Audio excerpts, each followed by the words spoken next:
All right, let's dive into the shadowy, complicated world of Holly Black's Thief of Night. This book is packed with magic, cons, and some seriously messy characters. But the big question everyone seems to be asking is it a brilliant heist, or is the execution a little bit flawed? Well, we're gonna break it all down.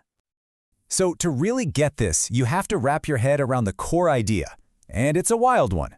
Imagine a world where your shadow isn't just there. It can be changed, it can be controlled, and yeah, it can even be straight up stolen. It's an incredible concept that just sets the stage for some serious chaos. And that's where things get really interesting. Because if your shadow is all the secret, hidden parts of you, all the hungry, waiting parts, what happens when the biggest lie you're telling is the one you're telling yourself? That's the question at the very heart of this story. And at the center of all this is our protagonist, Charlie Hall.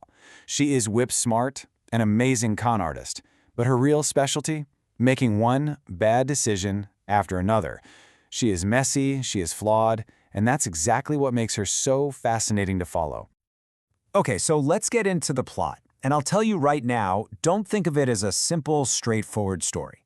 Think of it more like a heist that just keeps going sideways, dragging Charlie deeper and deeper into a world of conspiracies and literal monsters. The story just throws you right into the deep end. I mean, right away, Charlie's partner Vince doesn't remember her at all, and he's become this shadow monster named Red. Before she can even catch her breath, bam, she's blackmailed into a new case. Next thing you know, she's crashing high society parties and being dragged into an actual underworld of shadow fighting. It all leads to this massive showdown where she's pushed to her absolute limit. Now, the central threat here isn't just some guy in a suit, nope. In this world, you've got blights. These are basically shadows that have gone rogue. They're disconnected and they are hungry for people. They're behind this horrific massacre that kicks the whole plot into gear. Think of them as your worst nightmares, but made terrifyingly real. And this really gets to the core of how the magic works here. It's not just spells and effects, it's deeply personal. Shadows are like our inner demons, our secrets, the stuff we push down.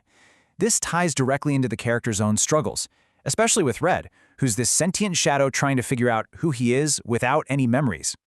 Seriously, from the very first page, Charlie is just getting hit from every direction. The man she loves has no idea who she is and hates her. A powerful secret group is blackmailing her. The main villain is using those terrifying blights to try and live forever, and, just to top it all off, her awful, abusive ex shows back up. It is a perfect storm of chaos, and she's stuck right in the middle. You can kind of see the plot build in waves. The beginning is all about that raw heartbreak with Red. The middle section just descends into pure action with heists and some pretty gory fights in a blight arena. And the finale?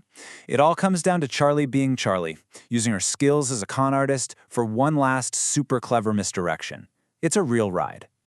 But, and this is a pretty big but for a lot of readers, the execution of that plot isn't perfect.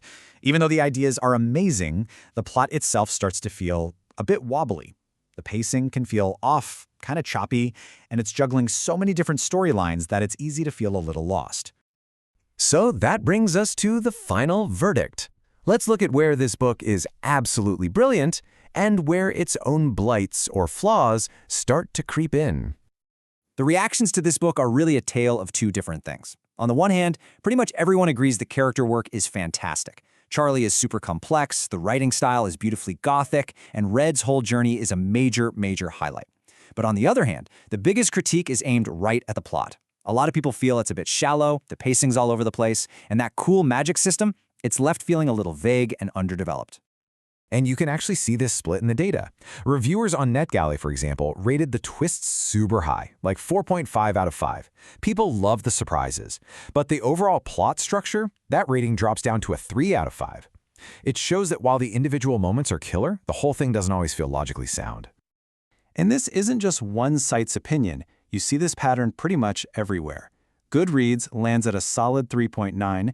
You see discussions on Reddit about the hype versus the reality, and on Storygraph, users point out that the magic system could have been way deeper. It's a consistent theme. But let's circle back to the book's #1 strength, Charlie herself. This quote from her just says it all, doesn't it? She is completely self-aware about how much of a mess she is, and that's her charm. Her constant bad decisions are what move the story forward, and honestly, she's so compelling you can't help but root for her. So when you average everything out, what's the final score from the community? A very respectable 3.9 out of 5 on Goodreads. That tells you that for most people, the strengths definitely outweigh the weaknesses. Which leads us to the final, most important question: should you read it? Let's figure out if this book is going to be your next obsession. First things first, a quick but really important heads up. This book is dark. It deals with some heavy stuff, including murder, gore, some seriously toxic and manipulative relationships, and occult horror. It is 100% an adult fantasy, so it's good to know that going in. So let's make it simple. You should absolutely read this if you're a fan of dark urban fantasy, you live for morally gray heroes, and you enjoy relationships that are messy and complicated. But you might want to skip it if you're a plot purist who needs everything to be airtight and logical, or if those heavy themes we just mentioned are a no-go for you. And hey, if you need some "if you like this, you like that" comparisons, think about it this way.